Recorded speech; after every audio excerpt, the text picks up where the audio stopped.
The Saudi Comedy Festival sparks backlash after Tim Dillon dropped. Saudi Arabia is preparing to host what it calls the world's largest comedy festival in Riyadh, running through early October. The event is part of a broader push by the kingdom to bring in Western culture and sporting attractions alongside ventures like LIV Golf. But the festival is already stirring controversy. American comedian Tim Dillon says he was removed from the lineup after jokes on his podcast about Saudi Arabia's alleged use of forced labor. They heard what you said about them having slaves. They didn't like it. Tim Dillon talked about this. He recalled his manager saying, he added, "I addressed it in a very funny way and they fired me." The bill still includes some of the biggest names in comedy: Dave Chappelle, Kevin Hart, Bill Burr, Louis C.K., Sebastian Maniscalco, Whitney Cummings, Tom Segura, Andrew Schulz, and Jim Jeffries. And I love almost all of them. Human Rights Watch criticized the festival as an effort to whitewash Saudi Arabia's human rights record,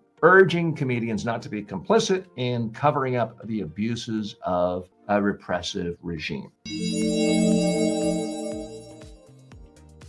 What's the real message here? These holier-than-thou types attacking comedians for taking money by giving a comedy show in Saudi Arabia are off base. We want people in Saudi Arabia spending more time laughing, not bombing. We want them spending more time and actually hiring gay people, which some of these comedians are, not stoning them to death. We want them spending time learning about Western culture, not plotting another 9/11. So let's dig a little bit deeper here. I'm all in favor of people saying, let's scrutinize who you do this with and what you're doing for them. If a part of the and I've not seen the contract of these comedians, but it's generated a lot of controversy and a lot of criticism. But I take a different tack on this.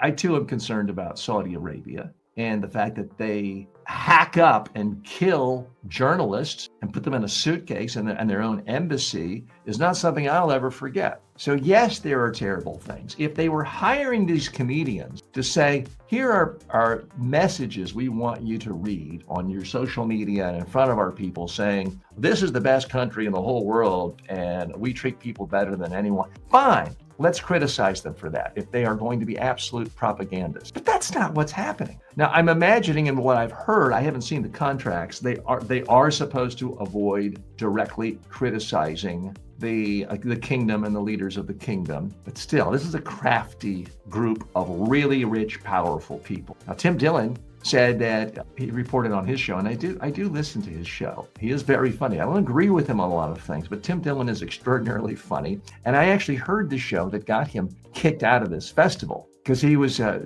basically making fun of himself, saying, look, I'm greedy. I love money. I love buying more Rolls Royces. Will I take money from people who love slavery? Absolutely. He was playing that up. And I think he had to know he would probably get canceled. Whether he got any upfront money, I don't know. I hope for his sake he did.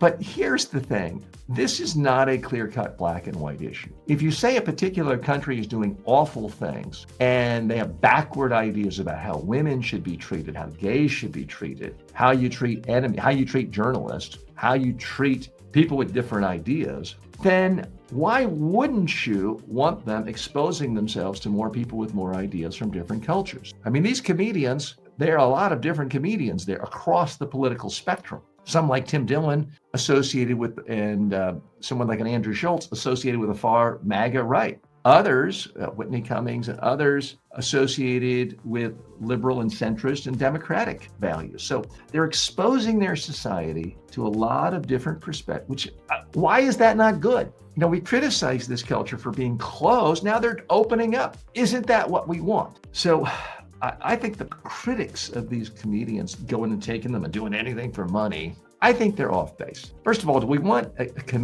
comedians to think more and more like, oh, I'm now the Secretary of State and everything I do has to be looked at through a geopolitical lens? I don't know if I want my comedians doing that. I would like my comedians to focus their time, their energy, their talents, making people laugh. And as I said at the outset, if people are busy laughing, maybe they're too busy to go bombing or killing. If they're laughing at a gay comedian, and some of these people are gay comedians, and Tim Dillon, and these are all outed people, I'm not outing anyone, they've publicly declared their sexuality, but someone like Tim Dillon, gay, if Saudi Arabian people are saying, we want to give money to this gay person, bring them in as a respected guest, applaud them, laugh them.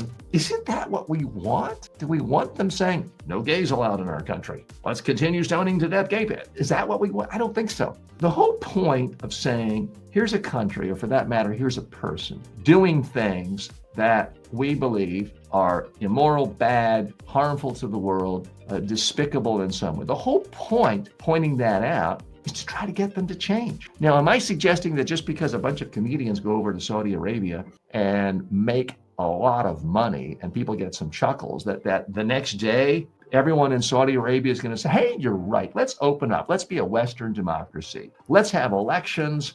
Let's give women full equal rights. Let's not have slave labor. Am I thinking that? No, I'm not suggesting it's some radical panacea that's going to instantly transform this culture. Tiny little piece. I'm all in favor of exposing more people in the world face to face with more ideas from more people in the world. And as an American citizen, I also like the idea of countries that have been hostile to us opening their doors and actually employing more Americans, which is happening here. Now, full disclosure, I've not, to my knowledge, worked directly with anyone in the Saudi Arabian government, but I can tell you, I get inquiries from them regularly. And I do work with leaders in that region, in other countries right nearby. Some of them are essentially theocracies. And my attitude, and you could say it's self-serving. You could say, TJ, you're this horrible sellout. But my whole point is I want people communicating by speaking. That's what I do. I teach people how to speak. I don't want people communicating by sending a bomb, which is another way of communicating. So I look at it as anytime